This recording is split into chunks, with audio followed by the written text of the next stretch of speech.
ሰላም ዴናችሁ እንኳን በድጋሚ ለመገናኘት አበቃን። ዛሬ የምናወራው ስለ ኪችን ሴፍቲ ነው። ለምሳሌ ያህል ልጆ ትኩስ ነገር ቢጠጣና ቢቃጠል ምን ያደርጋሉ? በመጀመሪያ ደረጃ ወይም ደግሞ እርሶ ሳያስቡት ስቶቭ ላይ እጆትን ቢያደርጉና ቢቃጠሉ ፈርስት ኤዶት ምን ይሆናል? ይሄን በተመለከተ አንድ 10 መርሆች አሉ። እነሱን እናያለን ማለት ነው። ምንድነው የኪችን ላይ ጥንቃቄ ማድረግ ያለብን እኛም ራሳችንና ቤተሰባችንን እንጠብቃለን።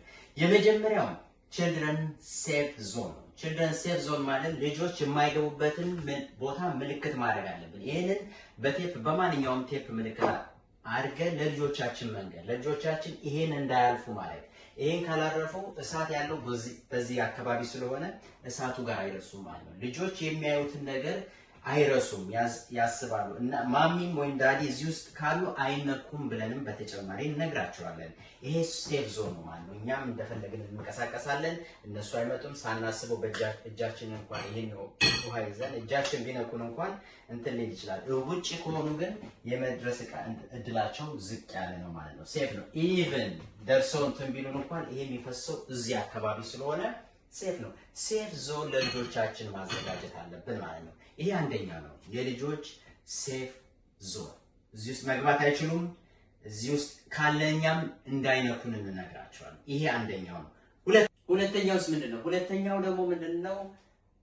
ማይክሮዌቭ ወይንም ነው ፍራየር ካለን የምንለኩሰው ዳይሬክት ወደ ወሉ ግድግዳው ላይ መለኮስ አለብን።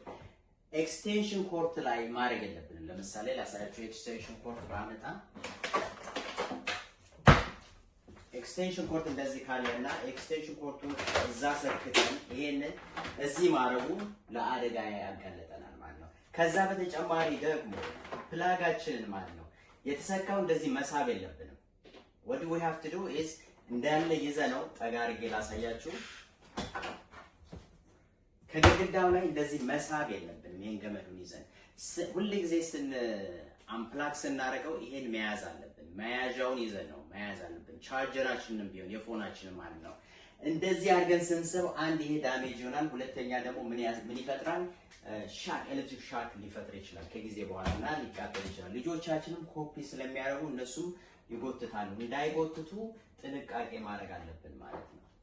እንዳለ ነው የምንነቅለው። ኦኬ። ሌላኛው ደግሞ በኪችን ያለው ሴፍቲ ማለት ነው።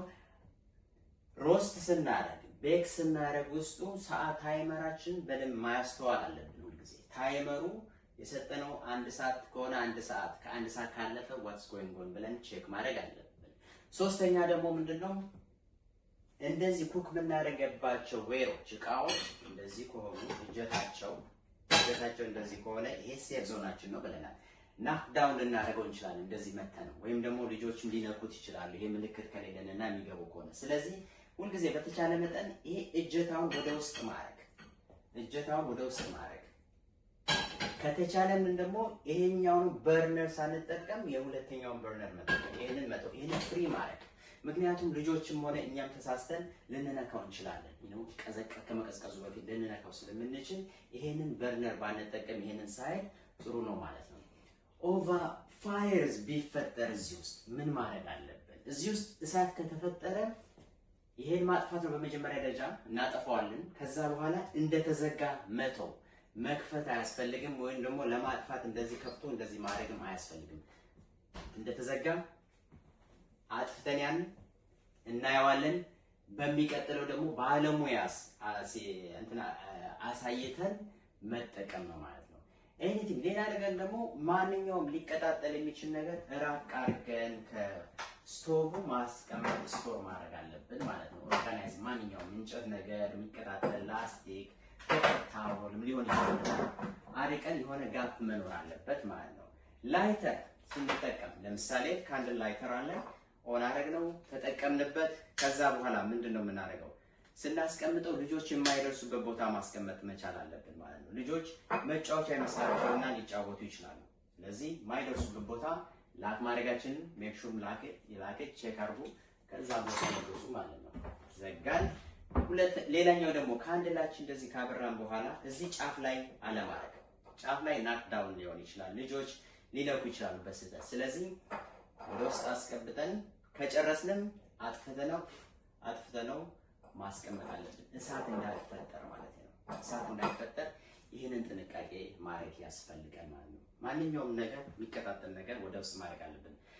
ፋየር ደግሞ ማይክሮዌቭ ውስጥ ማለት ነው። ማይክሮዌቭ ውስጥ ፋየር ቢከሰትስ? ፋየር እንዴት ሊከሰት ይችላል? ፋየር ሊከሰት የሚችለው አንደኛው ምንድነው?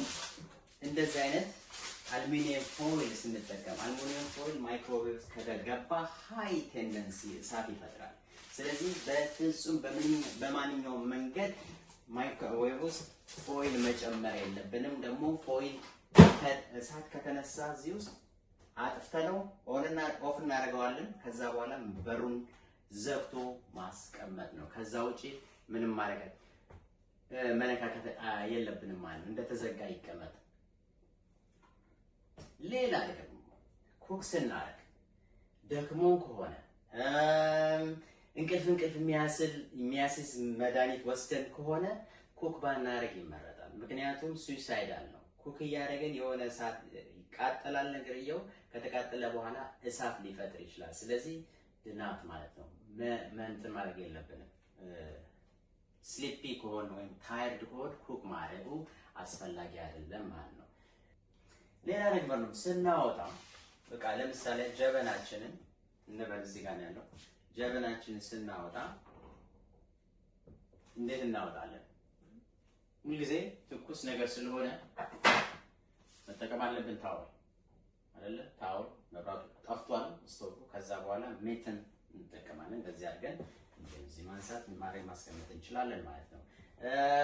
ሌላ ነገር ደግሞ ብረታ ብረት ከሆኑ ደግሞ መቆንጠጫ ይዘን ያዝ አድርገን ማንሳት እንችላለን ማለት ነው። ይሄ ሁሉ የሴፍቲ ናቸው ማለት ነው። ሴፍቲ ሩልስ ማለት ነው። እነዚህ ማድረግ ያስፈልጋል።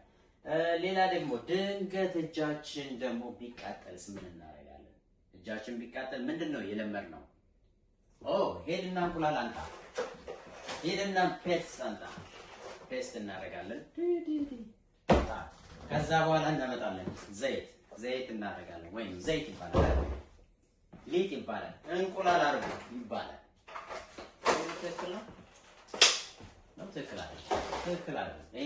ትክክል አይደለም። ይሄንን እንቁላል ፔስት ወይም ዘይት ወይም ሊጥ ስናደርግበት ይሄ የተቃጠለው ኤሪያ ትኩስ ነው፣ እንዳይበርድ እንደ ብላንኬት ይሸፍነዋል። ከዛ በተለየ ማለት ነው የአማራጩ ምንድነው የሚመከረው? ውሃ ሩም ቴምፕሬቸር የሆነ ራን ማድረግ ለ10 ደቂቃ ላይ የተቃጠለው ሰውነት ላይ ራን ማድረጉ ይመረጣል ማለት ነው።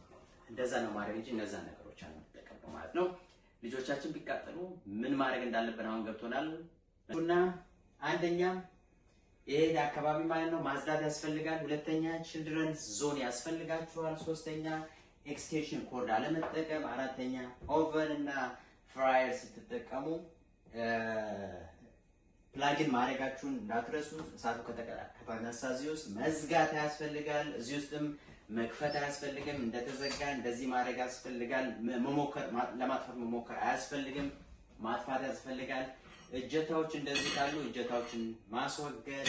ከዛ በተጨማሪ ደግሞ እዚህ ጋር ኩክ ከመናረግ ይልቅ የዚህኛውን በርነር ትተን እዚህኛው መሀል ላይ ያሉትን ወደ ኋላ ያሉትን በርነሮች መጠቀም። ምክንያቱም እነዚህ በርነሮችን በእጃችን ልንነካ ስለምንችል እነዚያን ጥንቃቄ ቀላል ይመስላሉ፣ ግን ጥንቃቄዎቹ የእሳት መቃጠልን ሊያስወግዱልን ይችላሉ ወይም ሊቀንሱልን ይችላሉ። ይሄን ይመስላል። በሚቀጥለው ቪዲዮ ደግሞ ስለ በርን ስቴጆች ምናምኖች እናያለን ማለት ነው። ይሄ ፈርስት ስቴፕ ነው። ሁልጊዜ በርን ካለ በርናችን ከዚህ እጃችን ከመዳፋችን የበለጠ ከሆነ ዶክተር ማየት ያስፈልጋል።